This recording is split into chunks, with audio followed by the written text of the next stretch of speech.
Early in my career as a design manager, I noticed that one of the designers on my team appeared to be more successful than the other, yet both seemed to bring a similar level of design skill to the table. Two people with seemingly equal ability to deliver a design solution had much different experiences in their day-to-day jobs.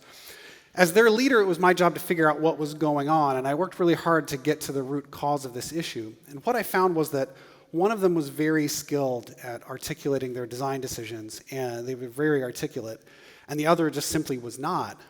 And that experience led me on a journey my whole career to try to understand and document and even systematize our ability to articulate design decisions, both to the people in our organizations so that we can succeed at delivering the best user experience for both our users and our customers, as well as the stakeholders in our business. In fact, I would go so far as to say that your ability to be thoughtful about a problem and articulate a solution, any solution, is more important than your ability to create the perfect solution every single time. You could have the most innovative product in the world, but if you're not able to effectively communicate to the people who hold the keys to your success, then your product is never going to see the light of day. It's never even going to have the opportunity to influence and help the people that we care so much about, our customers and our users. So today I would like to share several stories with you that demonstrate how articulating design decisions can make you more successful as a product leader, as a designer, as a developer, or quite frankly, any role in the product development process. James worked for me several years ago. He was a very young but enthusiastic designer helping us build a brand new platform for a nonprofit to further a mission that he believed very strongly in to help his community. His ideas were really, really innovative because his user-centered approach told him to always put that user first. But he was also pretty arrogant, right? He believed his ideas were the best. And so when stakeholders or executives raised questions or provided criticism, he often became defensive. The stakeholders just don't understand, he thought. You're not the user, he told them. And in one particularly memorable moment, when someone raised a concern about a part of the product that they found confusing or difficult to use, he told them that they were simply too old and didn't understand modern design patterns. But because James didn't address their concerns, the stakeholders heard his well-intentioned rationale as nothing but poor excuses or even maybe personal insults. In the end, the funding for James's project was cut, and he was let go. He lost his job. Now, James had good intentions. He was a good designer. He had empathy for his users, but he had zero empathy for his stakeholders, for the people that ultimately decided his fate and the fate of his product. He didn't understand the people he was working with.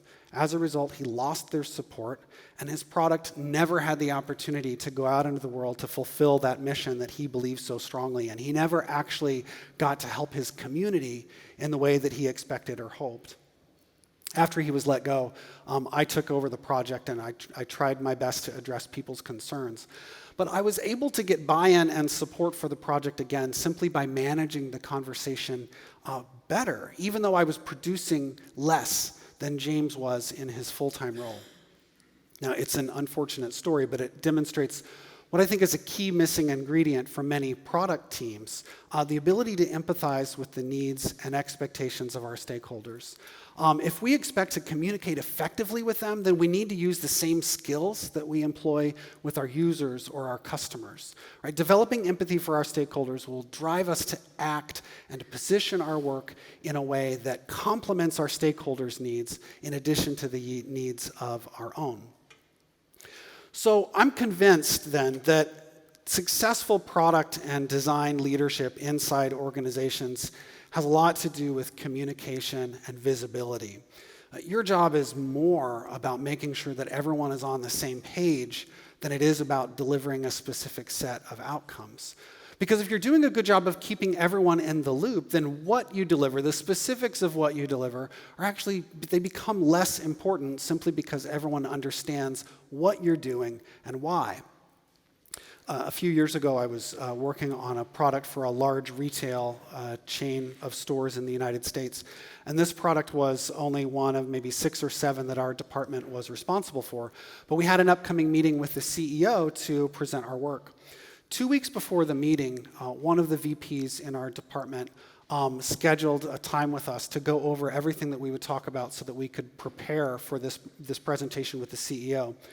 We all made travel plans to go to San Francisco for several days in person.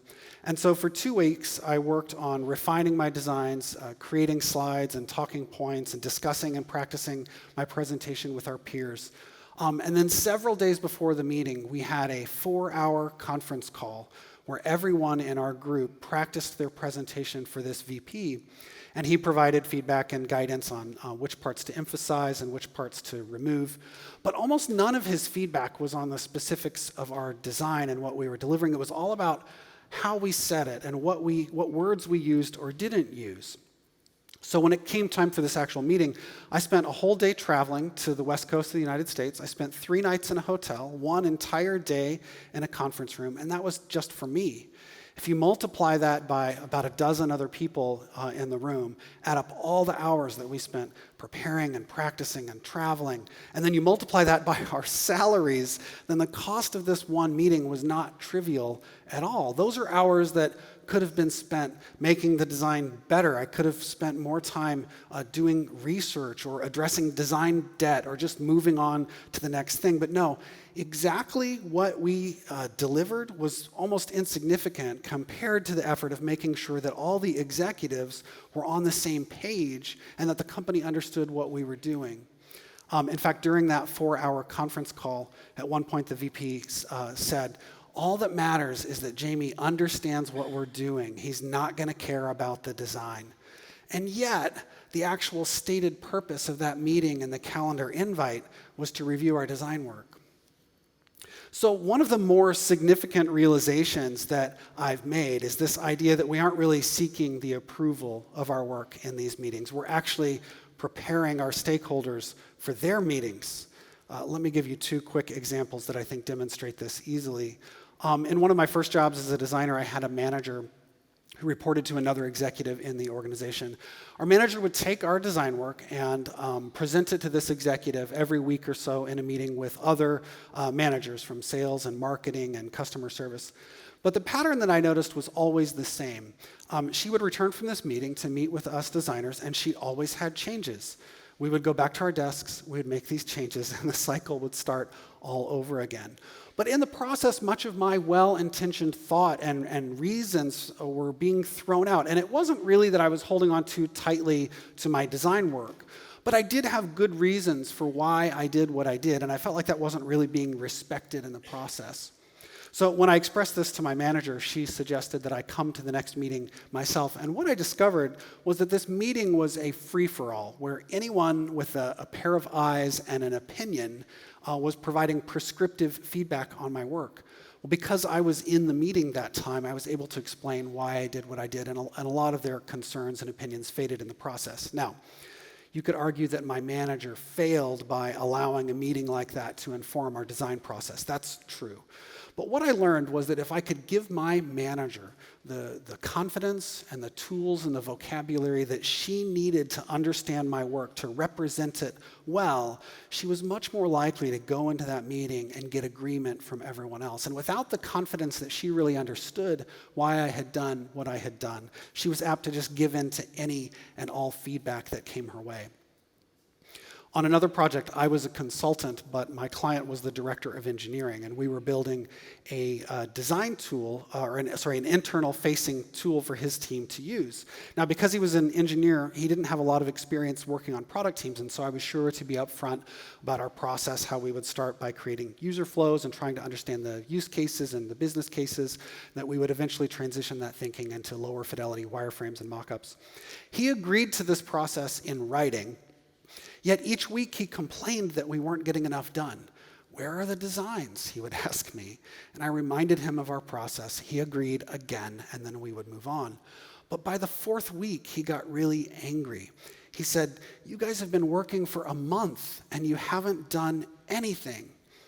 I was shocked. This guy had been involved in every daily stand-up. He had approved every user flow. He provided feedback on everything. Where are the designs? He would ask again. He knew exactly what we were working on. And again, I tried to remind him that stuff is coming, but he had reached his limit and he wouldn't have it anymore. From his perspective, he hired us to create designs for this app and we weren't delivering. In the heat of that conversation, he actually admitted, every week when I go to my senior leadership meeting, I have to show progress, and every week you give me nothing to show. Now, this wasn't actually true. We always gave him something to show, but it revealed that he wasn't actually confident in his ability to understand and present something like a user flow. Right? We had done a poor job of getting him what he needed to be successful in representing our work. Now, did he actually care about the designs? Maybe, but that wasn't really the most important thing to him. What he really cared about was looking good to his peers and his bosses in a weekly meeting that we didn't even know about. So realizing that his goal wasn't really as much about designing the app as it was about showing progress to his bosses allowed us to shift our priorities so that each week we gave him something that he could confidently present as if it was his own work. And if we couldn't do that, then our project risked getting cut. So our job is to give them the tools and the vocabulary that they need to represent our work to someone else. Because if we can give them that confidence to represent our work, if they really understand our thinking enough to explain it to someone else, then they're likely to just approve it as a byproduct. And I think sometimes our thinking can be backwards on this, right? We go in seeking their approval when really we just need to give them the tools and the vocabulary that they need to represent our work to other people. And if we do that, we will get that support in the process. So much of this is really just about fostering agreement, right? On a solution, on a roadmap, on a timeline or budget, a specific design. Our roles are as much about getting people to say yes as it is about, I think I'm one slide off. Did we skip 4? Oh dear, we'll never know what it is. This is like skipping the subway stop. It'd be great if you could just go straight to the end, but it's not good in this context, is it? If I do it again and again, maybe it'll come back, but it's the definition of insanity right there. Okay, well, I'll just verbally tell you, you guys have ears too, in addition to your eyes. The point is that forward momentum is critical. And our roles are as much about getting those other people to say yes as anything else. And one of the quickest ways of doing that is to lead with a yes ourselves. Now, you may be familiar with the idea of the yes and, which has its roots in improvisational comedy and has become common kind of in business as well. But it's an exercise where two actors will constantly riff off of each other by always responding with the word yes. Okay, why is this effective in improv? Well, it's because when one actor brings an idea to another, the only way for that sketch to move forward, to move in a positive direction, is for them to say yes. Right? If the other actor says no, or if they respond with uncertainty or ambiguity, then the conversation just dies on the stage. It goes nowhere. It doesn't tell a good story. Well, guess what? Our conversations with stakeholders are also an improvisation. And if we really expect to take that to a positive place, to tell that good story, then we need to be prepared to lead with a yes as well. One of my mentors used to say, innovation rarely happens in a place where no is the common response. I was meeting with a CEO once to review an upcoming product release, and he started getting really picky about one particular UI element. He was complaining about how it worked and what he found confusing about it, including providing prescriptive advice for how to improve it. And I responded by saying, yes, I completely agree with you that we need to solve for that. In that simple response, I validated his perspective, I expressed empathy with his position, and I gave him the confidence that we would address it. Now, I didn't actually agree to make his changes. I didn't even really agree to make any changes at all. But when I said that, he stopped abruptly and he said, great, I know you guys will figure out the best thing to do. And we moved on with the meeting. By leading with a yes, I seem to have reminded him that it was our job to do that and not his, and that he should trust us with the solution. Now, don't misunderstand me. Leading with a yes is not about doing anything and everything they say. It's about leading the conversation with the word yes. That's right, actually having the word yes as the first word out of your mouth. And you can find dozens of ways to lead with a yes without actually agreeing to anything. Yes, that's a really good point. Yes, thank you for sharing that with me. Yes, I'm glad you brought that up. Because leading with a yes is all about reminding people about the areas where we do agree before we get to the parts where we don't. And when you lead with a yes, you make it so much more likely that the other person is going to hear what you say and respond in the same positive manner. Well, now we can go on to point number 5, which is that visibility gives confidence. I am a list maker, a note taker. I love to write things down, to summarize my thoughts in a conversation, or to distill a complicated idea into just a few words. I do this for my own benefit, though, because it helps me by removing these ideas, these things from my cognitive load, my mental capacity, so that I can just kind of move on to the next thing. But it's also self-preservation, because when I can create a record of things that happen, decisions that were made, then I can refer back to them when a problem or a question comes up. My notes serve as a guide for me to track that progress. In fact, I love to add something to my to-do list that I've already completed, just so I can cross it off and create that record of everything that was done. And I don't even ascribe to one particular tool or method for creating notes and documentation. But what I do know is that it's a crucial part of communicating within product teams. I was serving as the product leader on a team of about 4 or 5 people. They were designers and developers. But we reported both to the director of UX on the one side as well as the director of engineering on the other. I was on this project for about 18 months inside one of the largest companies in the United States. And during my 18-month tenure on this project, the company had 3 major reorgs. That means that the people we reported to, those directors, changed 3 times in 18 months. And each time, our director would look at our work and they would ask the same obvious questions that the last director asked, right? Why did we do it this way? Fortunately, I had created a detailed set of notes from our weekly meetings with just a brief explanation of why we made these choices and who made them. And in one case, I was actually able to go back 3 months to find my notes where we had made a specific decision in order to help our new leaders understand why we were where we were. On another role, I was leading 2 different product teams, and I noticed that I was a part of several daily stand-ups to review my team's work, where I felt like I was repeating myself to different sets of people each time. But I was also really overbooked. I had too many meetings, and they all seemed to generate the same questions and reactions. And I didn't really have the authority to just cancel those meetings or to not go to them myself. So I started recording a weekly video, about 10 minutes long, where I would share my screen and reviewed all the work that my 2 teams were delivering. It was quick and dirty. There was no editing. I created a brief outline in Evernote of what my talking points would be. I opened up all the tabs in my browser in the right order so I could just click through them while I verbally described our work. And then I took those videos and I started posting them in the general channel in Slack where everyone in the company could see it. And that simple 10-minute exercise completely transformed my meetings. What used to be hours of the same conversations turned into much shorter summaries. It allowed us to talk about the next things instead of the current things. All of a sudden, people that I didn't even normally talk to had confidence in my team and what we were doing, and without even the need to speak into and understand our process.